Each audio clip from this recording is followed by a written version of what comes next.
সিকদার বাড়িতে আজ আয়োজনের তোড়জোড়। চারদিকে মম করা খাবারের ঘ্রাণ। বসার ঘর থেকে সিঁড়ির ওপরটাও ফুল দিয়ে সাজানো। বাড়ির চার কর্তার হাত ডাকে পুরো দস্তুর সরবনিবাস। পিউ ঘেমে নিয়ে মাত্রই ঢুকল। গোটা ঘরের চোখ ধাঁধানো সাজগোজের চেয়েও খাবারের গন্ধে পেট মুচড়ে উঠল তার। সেই কোন সকালে স্কুলে গিয়েছিল, তারপর কোচিং, রাস্তার এক গাদা জ্যাম পার করে মাত্রই এসেছে। এত গরম যে পরনের ইউনিফর্মটা অবধি ভিজে লেগে গেছে পিঠে। তবে মনে হল না বাড়ির কারোর ওর দিকে চোখটোক পড়বে। সবাই যে যার মতো ব্যস্ত। ওই তো অদূরে আব্বু হাত তুলে তুলে লোকজন দিয়ে ফুল টানানোর তর্জন গর্জন দিচ্ছেন। মেজ চাচ্চু ছোট চাচ্চুর সাথে কি নিয়ে যেন আলোচনায় মশগুল। সেজ চাচ্চু রানামাটির কাজবাজ ফেলে গতকাল বাড়ি চলে এসেছেন। পিউ চুপচাপ ঘরের পথ ধরল। এই বিশাল ভবনের দোতলায় তার কামরা। ছিমছাম পরিপাটি। যদিও আজ অবধি কোনো গোছগাছ পিউ নিজের হাতে করেননি। ও যাওয়ার পর হয় মা, না হয় মেজ মা করে দেন। পিউ সবে কাঁধ থেকে ব্যাগটা নামাল, তক্ষুনি কোত্থেকে ছুটে এলো পুষ্প। হড়বড় করে বলল, এসে গেছিস? তোর জন্যেই বসেছিলাম। পিউ কপাল কুঁচকে বলল, কিন্তু তুই তো দাঁড়িয়ে আছিস। উফ, বাজে কথা ছাড়। আচ্ছা, এই দুটোর মধ্যে আমাকে কোন জামাটায় মানাবে বলতো? দু রঙের দুটো চুড়িদার। পুষ্প দুহাত দিয়ে বাড়িয়ে ধরে। ঠোঁটে তার টৈটম্বুর হাসি। পিউ নাকচোখ কুঁচকে বলল, আচ্ছা, তোরা সবাই এমন অতিরিক্ত আহ্লাদ করছিস কেন বলতো আপু? মামেজ মায়েদের ব্যাপারটা না হয় বুঝলাম, কিন্তু তুই কেন এরকম ঝাঁকানাকা জামাকাপড় পরবি? বাড়ির ছেলে বাড়ি ফিরছে, তোর জন্যে তো পাত্রপক্ষ আসছে না। পুষ্প চোখ রাঙিয়ে বলল, বেশি পকর করিস না। বাড়িতে কত আত্মীয় স্বজন আসবে জানিস? সবগুলো গেস্ট রুম অলরেডি বুকড। মামারাও প্রায় কাছাকাছি। আব্বু আজ গোটা গোষ্ঠী দাওয়াত দিয়েছেন। তার মধ্যে কি আমি ছেঁড়া জামা পরে যাব? পিউ ক্লান্ত শ্বাস ফেলল। তার এসব ভালো লাগছে না। বাড়ির ছেলে বাড়ি আসবে, তা নিয়ে সবার কি গদগদ ভাব। সবথেকে দুঃখ লাগছে মেজ মায়ের আদরটা এবার দুভাগ হয়ে যাবে। নিজের ছেলে এলে কি আর মেজ মা ওকে এত ভালোবাসবেন? তখন ছেলে নিয়ে ব্যস্ত হয়ে যাবেন না? তখন পিউকে কে চুল বেঁধে দেবে? মা বকতে এলে কে বাঁচাবে? ও অনীহচিত্তে আঙুল দিয়ে দেখাল একটা জামা। এটা পর। পুষ্প তড়িৎ জামাটা নিয়েই ঘরে ছুটে গেল। পিউ তাজ্জব হয়ে বলল, এ আজকে একটু বেশি খুশি। ধুর, তাতে আমার কি? আমার এখন খুব খিদে পেয়েছে। খেতে পারলেই হবে। পিউ মুখ কালো করে ওয়াশরুমে ঢুকল। আজকে এ বাড়ির বড় ছেলে নিউ ইয়র্ক থেকে ফিরছে, তাও পাক্কা 7 বছর পর। শুনেছিল একটা চরম বেয়াদবির কেসে আব্বু তাকে বেধরম পিটিয়ে দেশ ছাড়া করেছেন। তারপর থেকে ছেলে আর বাড়িমুখো হয়নি। জেদ করে নিজের একটা ছবিও পাঠায়নি। ভিডিও কলে আসা তো দূর, মাঝে মধ্যে মায়েদের সাথে কোলে কথা শেষ করতেন, খবরাখবর দিতেন, ব্যাস ওইটুকু। তাই এখনো কেউ জানে না সে লোক দেখতে কেমন। 7 বছরে নিশ্চয়ই অনেক বদলে গেছে। পিউয়ের বয়স তখন মাত্র 8। তাই ওর কিছু মনে থাকা তো দূর, মাথাতেও নেই। আর সে মাথাতে আনতেও চাইছে না। যে লোক আব্বুর মার খেয়ে বাড়ি ছাড়ল, তিনি নিশ্চয়ই সাধু বাবা নন।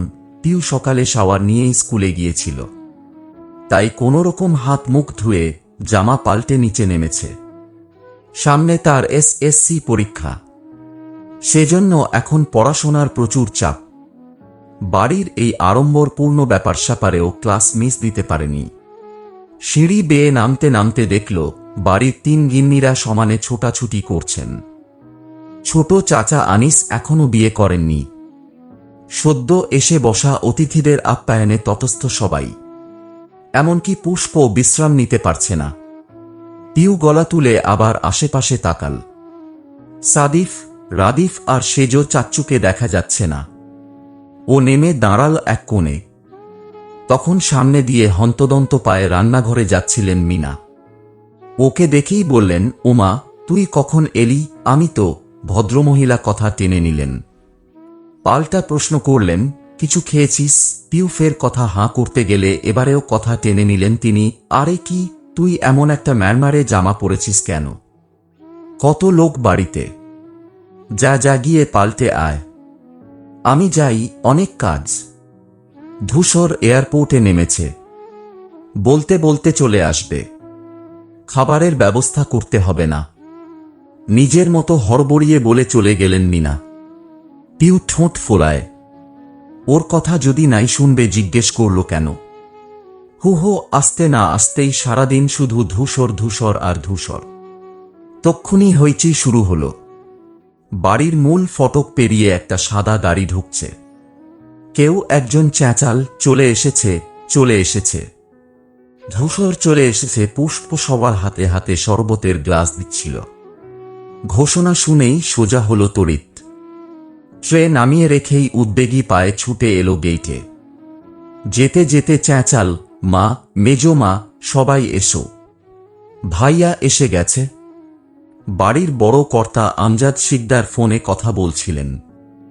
লাইনটা কেটেই জোরালো পায়ে এগোলেন তিনি। গলা তুলে বললেন, আফতাব, আফতাব নিচে এসো। ওরা এসে গেছে তো। গিন্নিরাও কেউ থেমে নেই, যে যার মতো চঞ্চল কদমে সদর দরজা পার হলেন। পিউ এগোলো আস্তে ধীরে। তার বাসি মুখে হাসি নেই। পেটের ভেতর ইঁদুর চাও ম্যাও করছে। অথচ ওর নিজের মাও একটু খবর নিল না। ও দীর্ঘশ্বাস ফেলে মায়েদের পেছনে গিয়ে দাঁড়াল। 15 বছর বয়সে আর উচ্চতাই বা কত। বড় বড় মানুষগুলোর পেছনে ক্ষুদ্র শরীরটা হারিয়ে গেল তাই। বাড়ির একদম সামনে এসে দাঁড়ালো গাড়িটা। মুহূর্তে রাদিফ, আজমল নামলেন। ড্রাইভারের পাশের জানলায় বসা সাদিফও তড়িঘড়ি করে নামল। হৈ হৈ করে বলল, পুষ্প, ফুল ছেটা, ফুল ছেটা। কি রে, ফুল কই? পুষ্পর ব্যগ্র চাউনি অন্য কোথাও। ঘাড় উঁচিয়ে সে ভিন্ন কাউকে খুঁজছে। কথাটায় নড়ে চড়ে চাইল। হ্যাঁ, ফুল। ফুল তো আনিনি। সাদিফ সূচক শব্দ করল। চশমাটা নাকের ডগায় ঠেলে গমগম করে বলল, তুই কোনো কাজের না। পিউকে বললে ও ঠিক করে রাখত। পুষ্প ঠোঁট উল্টাল। ও কি আজ নিজের মাঝে ছিল নাকি? সারাদিন অপেক্ষার উচাটনে মরেছে। আর সেই উচাটন কমাতেই পেছনের দরজা খুলে পাঞ্জাবি পরা এক সুদর্শন যুবক নামল, যার আর চোখের নজরটা প্রথমেই বর্তাল পুষ্পর পানে। অমনি শিরদাঁড়া সোজা করে ফেলল মেয়েটা। চোখসহ চিবুক ঝটপট নামিয়ে নিল গলায়। ততোধিক দ্রুত চোখ সরাল ইকবাল। ঠোঁটে হাসি টেনে খুব উৎফুল্ল গলায় বলল, আসসালামু আলাইকুম আন্টি, কেমন আছেন আপনারা? মিনা বেগম গদগদ হয়ে বললেন, ওমা ইকবাল, এসেছ তাহলে? আমি তো ভাবলাম আজকেও পাবো না তোমাকে। কি যে বলেন আন্টি, আমার জান প্রাণ, কলিজার অর্ধেক ফেরত এলে আমি না এসে পারি? অন্তত ওর খাবার দাবারে ভাগ বসাতে হলেও আমাকে আসতে হতো আন্টি। আমজাদ শিকদার এতক্ষণ উদ্গ্রীব হয়েছিলেন। ইকবালকে দেখেই ভ্রুতে ভাঁজ পড়ল। বিরক্তিতে গুটিয়ে বসল নাকটা। এই অকর্মা ছেলের আজকেই আসা চাই। যেই খবর পেয়েছে ধূসর ফেরার, অমনি হাজির।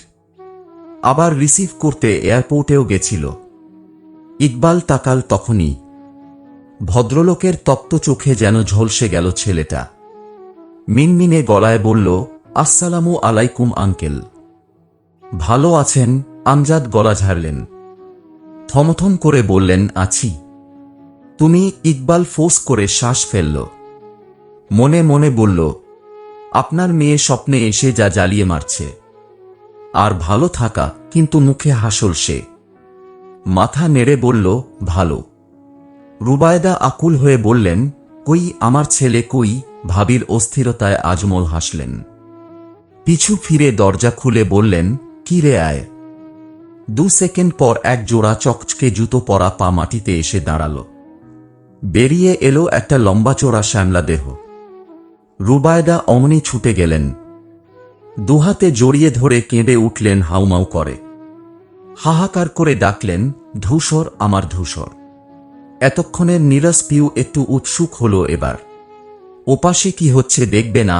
ভিড়ভাট্টা দুহাত দিয়ে ঠেলে ঠুলে কোনোরকম মাথাটা বের করে উঁকি দিল সে। গাড়ির কাছের ছোট্ট জটলা ছাপিয়ে দীর্ঘদেহী মানুষটাতেই চোখ পড়ল প্রথমে। একটা শ্যামলা চেহারা, গোছানো ট্রিম করা চুল, হালকা খোঁচা দাড়ি, পরনে সাদা শার্ট, চোখা নাক, চিকন দুটো চোখের সাথে পুরুষালী পাতলা রক্তাভ ঠোঁট নাড়িয়ে মাকে কিছু বলছে সে। এত বছর পর বাড়ি ফিরলেও সৌজন্যতার খাতিরেও মুখে এক টুকরো হাসি নেই। গম্ভীর আদল, কপালে ভাঁজ ফেলে মায়ের চোখের পানি মুছল শুধু। অথচ অকারণে ছ্যাঁত করে উঠল পিউয়ের বুক। মুগ্ধতার জোরালো কম্পনে হৃদয়ের একটা সুনিশ্চিত কম্পন হারালো বহুদূর। হাঁ হওয়া ঠোঁটের সাথে ফ্যালফ্যাল করে তামাটে পুরুষ পানে চেয়ে রইল সে। চোখ ঝাপটে ঝাপটে ভাবল, বাবারে বাবা, এটা আমার কাজিন, এ তো আস্ত একটা ডেইরি মিল্ক রে ভাই। পিউ চোখ ঘুরিয়ে ঘুরিয়ে ধূসরের পাহতে মাথা অবধি মাপল। এত সুন্দর, এত ধারালো মুখের গড়ন, এমন লম্বা। ওমা, এ যে পুরো বোমা। এই এটম বোমকে এখন পিউ ভাই ডাকবে কেমন করে?